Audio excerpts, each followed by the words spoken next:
In recent years, there have been charges from time to time that the CIA has involved itself in illegal activities. Some of the most bizarre to date involve a bank in Australia known as Nugan Hand. And tonight, Gary Shepard has a report. When the Nugan-Hand Bank of Sydney, Australia collapsed in 1980, it appeared at first glance to be just another bank failure. But after Australian authorities began taking a closer look, they discovered a tangled web of intrigue with all the elements of a best-selling spy novel. A mysterious death, the body later dug up from its grave, illegal currency transactions, big-time drug operations, and the Central Intelligence Agency. We were to become the paymasters for the CIA around the world. In other words, we were putting ourselves in the position to disperse funds for the CIA to whoever they were directed.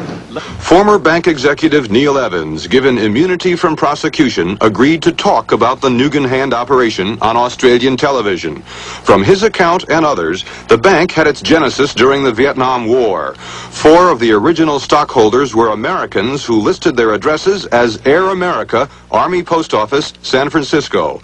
Air America was the CIA airline in Indochina, hauling men and supplies on clandestine missions.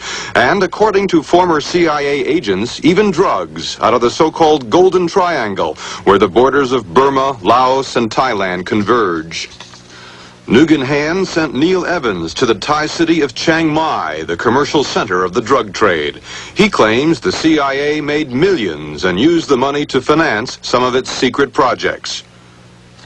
The idea was that money would be deposited with the Nugan Hand Bank by the CIA through various channels, and also that the Nugan Hand Bank would be the repository for funds coming in from various CIA enterprises, namely drugs in Thailand, marijuana in particular, and that the Nugan Hand Bank would then be responsible for rerouting that money to an account in America with the New York Bank. Nugan Hand was not your ordinary bank. There were secret numbered accounts, and hardly any of its top people were bankers. Many were American civilians and former high-ranking military officers with ties to U.S. intelligence. When they found the body of Australian businessman Frank Nugan, the bank's chairman, shot to death a few months before the bank went under, they discovered in his pocket the business card of this man, William Colby, former director of the CIA. Nugan's partner was Michael Hand, an American Green Beret who served 2 tours in Vietnam, one of them for the Central Intelligence Agency. He disappeared a short while after the bank collapsed and is now believed to be dead. Australian newspapers reported a connection between Nugan Hand and the U.S. Navy's super-secret intelligence unit known as Task Force 157. Among its top agents, CIA man Edwin Wilson, now under indictment for selling arms and explosives to Libyan dictator Muammar Gaddafi. And a man named Patry Loomis has also been implicated. He was the apparent CIA Nugan Hand go-between.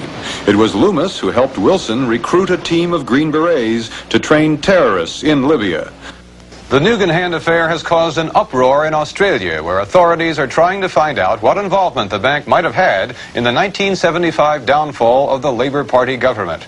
Meanwhile, investigators on 3 continents are attempting to trace $50 million missing from the accounts of depositors, including many Americans. Here in this country, the CIA denies any involvement with drug operations in Indochina, the Nugan Hand Bank itself, or the deaths of the 2 men who ran it. Gary Shepard, CBS News, Los Angeles.